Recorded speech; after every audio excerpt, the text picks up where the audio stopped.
Primeira varietação para analisar em detalhes, né? A gente vai sair da linha do Equador em direção aos polos. Então, floresta tropical, equatorial, úmida, pluvial ou ombrófila. Ultimamente, né, moçada, a galera tem chamado principalmente por esse nome, ombrófila. Cuidado para não confundir com umbrófila, umbro com U, diz respeito à sombra. Então, seria uma vegetação adaptada à sombra? Não, ombrófila com O, quer dizer adaptada à chuva. Né? Inclusive, daí o nome é pluvial, uma referência, claro, à pluviosidade, à chuva. Onde é que nós encontramos florestas tropicais? Exatamente na região tropical, entre os trópicos de Câncer e Capricórnio, na região equatorial, exatamente sobre a linha do Equador. Como eu tinha mostrado para vocês no mapa, né? Se você pegar a linha do Equador e sair passeando no planeta Terra, por onde a linha do Equador passa, nós temos uma floresta tropical, uma floresta equatorial. Sendo que na região tropical, na região equatorial, em cima da linha do Equador, caramba, luz pra caramba, o que implica em altas temperaturas. Altas temperaturas implicam em uma alta atividade de evaporação de água e automaticamente muita chuva, alta pluviosidade. Não apenas muita chuva, como chuvas regulares, né? Ou seja, não apenas chove muito, como chove durante o ano todo. Você não tem uma estação seca muito pronunciada. Pode até ter uma estação seca onde chove menos, mas de modo geral, chove muito, chove durante o ano inteiro, pluviosidade na casa dos 4.000 milímetros por ano ou superior. Gente, com muita luz, muito calor e muita água, você tem tudo o que a fotossíntese quer para a fotossíntese bombar, né? Muita luz, altas temperaturas para as enzimas trabalharem melhor, muita água e a fotossíntese, ela bomba mesmo. Com a ótima atividade de fotossíntese, você vai ter uma grande biodiversidade. São as florestas mais ricas em biodiversidade, são as florestas mais ricas em número de espécies e também em densidade de vegetação. Ou seja, são as florestas mais ricas em termos de número de indivíduos por unidade de área. Ou seja, devido às condições, eu diria que perfeitas para a fotossíntese trabalhar, cara, a fotossíntese bomba, vegetação que ela tem muitas espécies e tem muitos indivíduos de cada espécie por unidade de área, alta biodiversidade, alta densidade. Aliás, a densidade de vegetação ela é tão grande que a vegetação ela é estratificada. Quando você fala que ela é estratificada, ela apresenta vários estratos, várias camadas, onde cada estrato, cada camada apresenta microclimas peculiares. Bom, microclima, o nome ele é bem autoexplicativo, né? Você vai ter lá condições particulares de luminosidade, de temperatura, de umidade em cada camada, em cada estrato.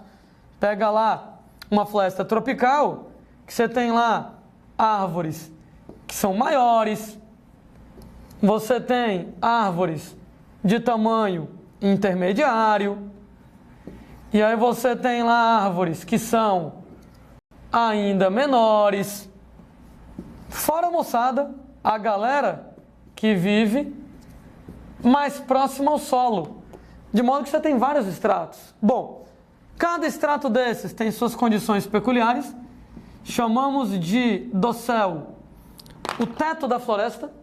Quando a gente fala em teto da floresta, é o estrato mais superior, é o estrato mais de cima. Esse estrato, moçada, mais superior, o teto da floresta, é o que vai pegar mais sol. Então, nesse caso, ele é heliófilo. Usamos esse nome antes. Ele é adaptado ao sol. Ele, gente, é onde você tem mais vento.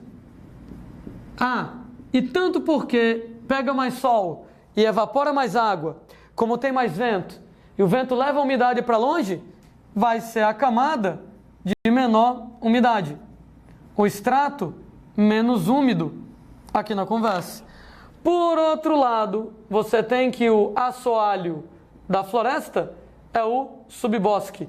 Vamos colocar assim, né? Se fosse um prédio, o dossel é a cobertura, o subbosque ele é o térreo, ele é o estrato mais inferior, ele é a camada mais inferior. E, gente, como ele é o mais inferior, ele vai estar na sombra de todas as outras camadas.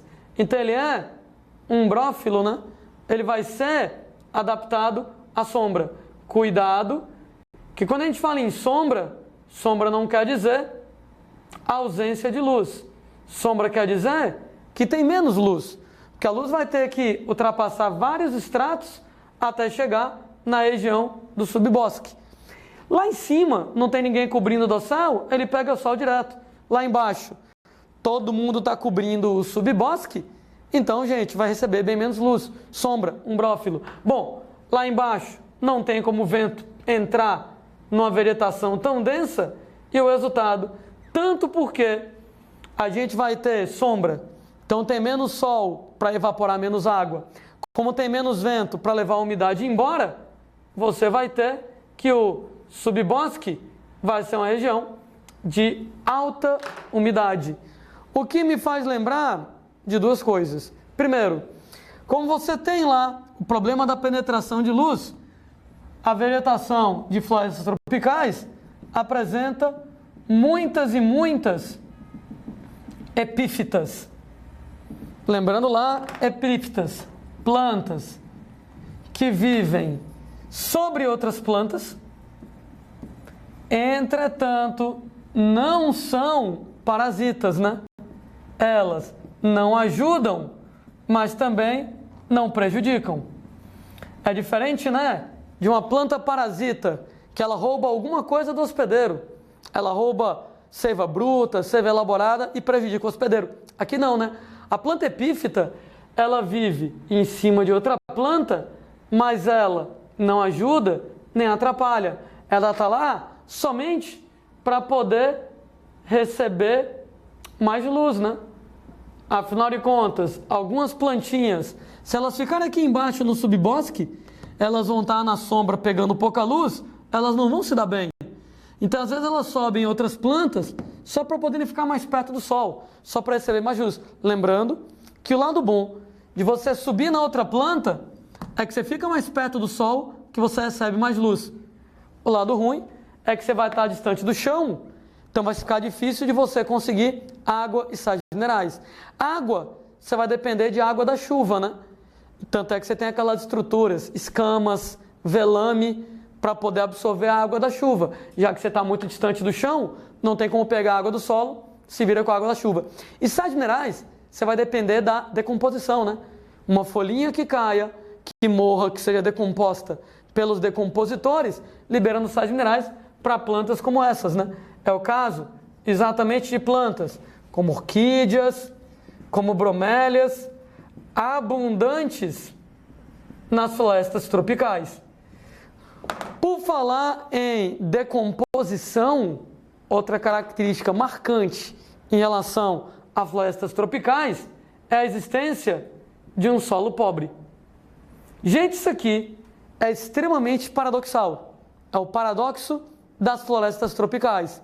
Como é que a vegetação mais rica do planeta, que a vegetação mais exuberante do planeta, com maior biodiversidade, com maior densidade de vegetação, ela ocorre num solo que é pobre, caramba. Pois é, né? Como é que você explica o paradoxo das florestas tropicais? Um clássico das questões é que, gente, nós vamos ter na região do subbosque, que é a região que está próximo ao solo, altas temperaturas e alta umidade. Alta temperatura e alta umidade. O resultado, com alta temperatura e alta umidade, você vai ter muitos decompositores. Gente, decompositores, eles são basicamente bactérias e fungos. E bactérias e fungos adoram calor e umidade. Então, lá na região do subbosque, você vai ter alta temperatura, alta umidade, então, automaticamente, você vai ter muitos decompositores.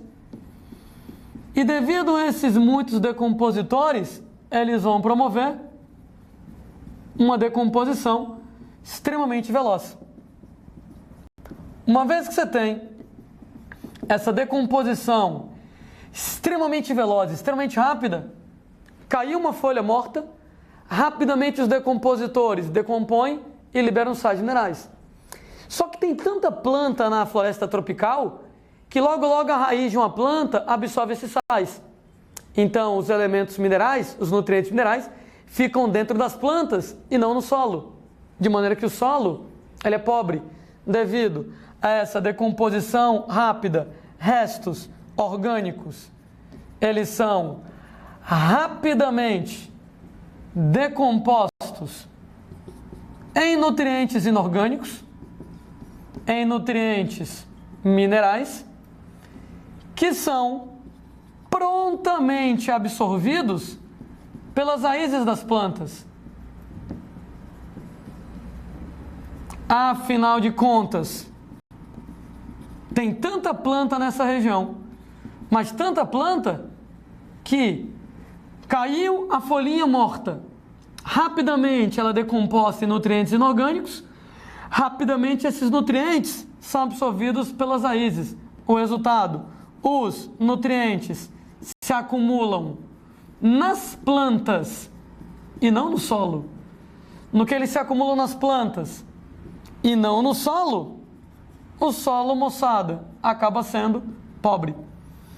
Poxa, volto a dizer, é clássico de questões sobre esse assunto, o paradoxo das florestas tropicais. Por que florestas tropicais, apesar de riquíssimas, elas têm solo pobre? Como é que você explica uma situação dessas? Decomposição rápida.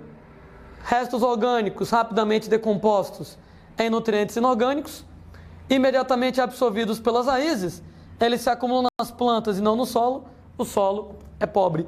Isso tem duas importantes consequências quando você pensa em termo de desmatamento. Caso, moçada, a gente promova o desmatamento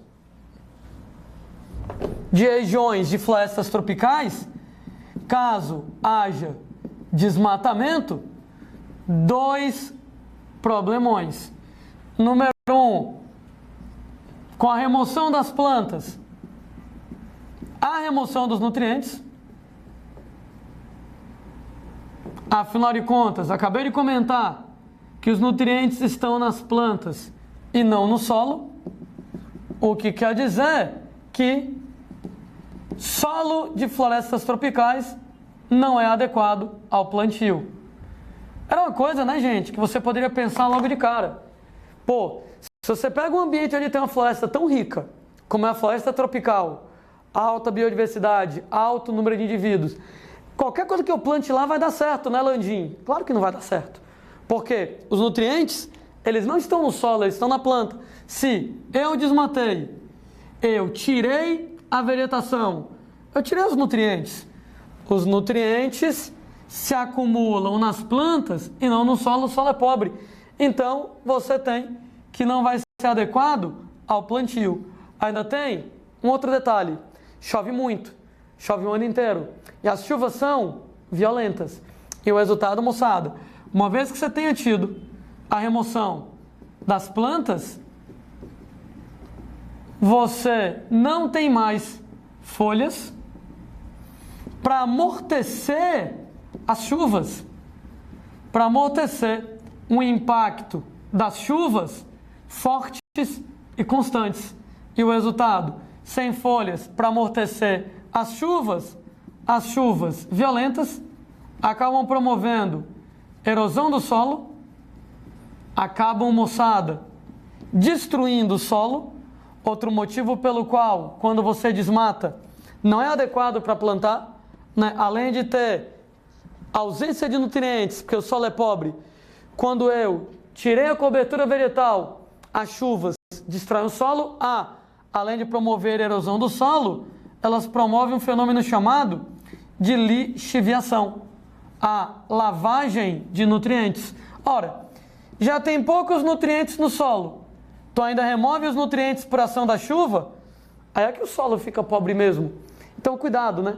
Vegetação rica com solo pobre. Desmatou, não tem mais nutrientes, não é adequado para plantar, não tem mais folhas para proteger o solo contra a ação das chuvas, erosão e lixiviação, remoção de nutrientes.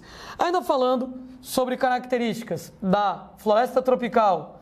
Floresta tropical, ela é higrófila. Hidro, com D de dado, diz respeito à água. Higro, com G, diz respeito à umidade. Então, ela é adaptada à alta umidade. Tudo bem, essa umidade ela é variável, né? Ela vai ser maior no subbosque, menor no dossel, mas mesmo, gente, no dossel sendo menos úmido, ainda é bastante úmido. Então, a vegetação que, de modo geral, bem adaptada à umidade. Nós temos, gente, lá uma vegetação que ela é latifoliada. Latifoliada, late, largo. Você vai ter folhas grandes. Gente, folhas grandes tem dois aspectos bacanas na floresta tropical. Aspecto bacana, número 1, aumenta a superfície para fazer fotossíntese. Poxa, tu tá num ambiente onde tem muita luz, temperaturas bacanas, muita água, tudo que é necessário para a fotossíntese bombar. Automaticamente, folhas grandes ajudam essa fotossíntese. O lado chato de uma folha grande é que ela vai ter uma grande superfície de perda de água. Poxa, gente, mas eu estou numa vegetação que está num ambiente super úmido. Então ela repõe água com facilidade. Perdeu água, ganhou. Perdeu água, ganhou. Então ela não está preocupada com perder água. Ao contrário, é até bom ela perder muita água, porque ela vive num ambiente que é úmido demais. Então a folha grande aumenta a superfície para a fotossíntese e para a eliminação de excessos de água. O que vai acontecer exatamente através de mecanismos de evapotranspiração aqui na parada. Vegetação, gente, ela é perenifolha, né? Isso quer dizer que a vegetação ela tem folhas que não caem na estação seca. Em alguns tipos de vegetação, como é o caso de caatinga, como é o caso de floresta temperada, a vegetação cai na estação seca para poder evitar a perda de água, né? Aqui na caatinga o problema é falta de água mesmo. Lá na floresta temperada é aquela história de que no inverno é muito frio, a água do solo congela, e a água do solo congelada e porra nenhuma é a mesma coisa, seca fisiológica. Então, enquanto aqui na caatinga é falta de água mesmo, lá na floresta temperada é falta de água líquida, né? Enquanto aqui na caatinga é seca, lá na floresta temperada é seca fisiológica, não interessa. Em ambos os casos, falta água para a planta, ela prefere perder as folhas para diminuir a perda de água por transpiração. Você vai dizer que essas vegetações são caducifólias. Caducifólias, com folhas caducas, com folhas que caem na estação seca. Floresta tropical não, perenifolha, folhas que não caem na seca, mesmo porque praticamente não tem estação seca. Se tiver, é uma seca, gente, né, bem curta, é uma seca que não é muito intensa, não justifica a queda das folhas. Onde é que nós vamos encontrar florestas tropicais? Florestas tropicais são distribuídas no mundo inteiro. Então você pega, por exemplo, lá a floresta do Congo, lá na África. Você pega, por exemplo, as selvas asiáticas, no Vietnã, Tailândia, aqueles cantões lá da Ásia. E aqui no Brasil, floresta amazônica e Mata Atlântica são, moçada, os exemplos que nós temos aqui para colocar para vocês. Só, me organizando aqui um pouco melhor, né? Então, aqui no Brasil, floresta amazônica e Mata Atlântica são exemplos lá de florestas desse tipo. E aí, claro, que eu vou querer conversar um pouquinho melhor sobre as nossas vegetações que têm esse comportamento.